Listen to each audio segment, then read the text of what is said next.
on Hibs and Hearts, because they play the first Edinburgh Derby of the new season next weekend, and they go into it as the bottom two teams in the division. Incredible. Just seems absolutely absurd to me. I mean, I know Neil Critchley's just come in, good win for him yesterday, but what is going on at the two clubs? It just seems mad.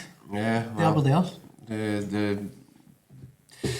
first evidence is good for Neil Critchley and the supercomputer. It looks as if it crunched the data properly, and a 4-0 win against St Mirren, well, Hearts wouldn't have seen that come. But he needs to back it up. We talked about the potential for really difficult start to his Tynecastle career. St Mirren followed by the Edinburgh Derby. Well, he's negotiated the St Mirren leg of that safely. Tremendous result, and that'll boost the spirits and get the momentum up a little bit. And the fans, rather than dreading the Edinburgh Derby, they'll have a wee spring in their step going into it now. But there's a lot of hard miles to go for Critchley in terms of to prove that he really is the guy for this job. And David Gray, unfortunately, is facing the real similar scenario at Easter Road. Again, we talked about Clement. I'm saying he's surviving by default at the minute. Can't continue indefinitely. Well, as much as I think Hibs fans really want David Gray to be a success, these results are not nice. He's been let down by senior players as well. He has been. The red cards in the last couple of years. Joe Newell Yeah. yesterday. That was madness. At the timing of the game. Yeah. Triantis the week before. And then to They're just concede, constantly shooting themselves in the foot. to concede, what was it, the 97th minute as well? Yeah. I mean, But I think that's a hammer blow. up until this point, Hibs have kind of been laughing up their sleeves a little bit, the mess that Hearts have got themselves into. And then all of a sudden you wake up and hold on, we're at the bottom. Yeah. Going into an Edinburgh Derby. And I have to say, it does actually annoy me. These are two of our biggest clubs. Yeah. Without a shadow of a doubt.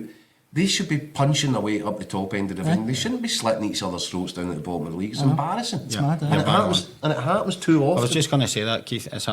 For all, the managerial stuff and David Gray's a newbie, it's absolute disgrace for Hibs and Hearts. yeah, 8 games or not 8 games, it's a disgrace Aye, with what they've got at their disposal, the resources they've got at their disposal, where they are. And as Keith said, it's not a one-off. And the fact that it's a one-off that they're both there, but there's always one or t'other struggling badly and messing about, flirting with the bottom never six. actually fully delivering on the promise. Yeah.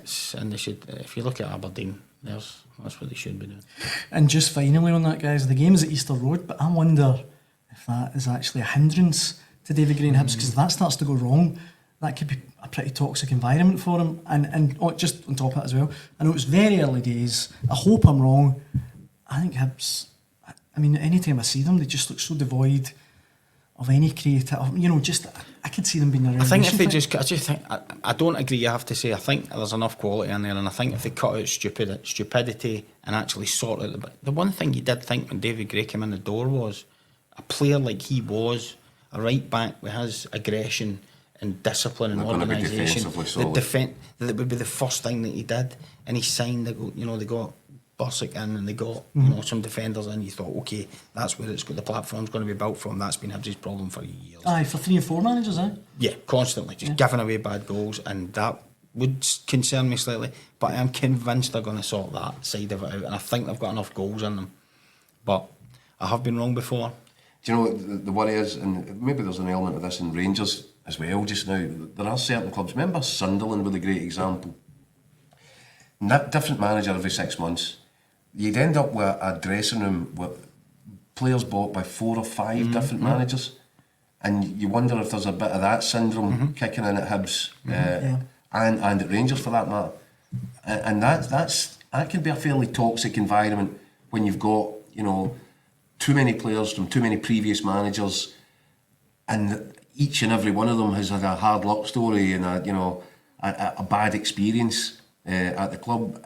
Sunderland disappeared off the face of the planet for a while because of exactly that, and I'm looking at Rangers and Hibs as examples of is something similar happening there right now.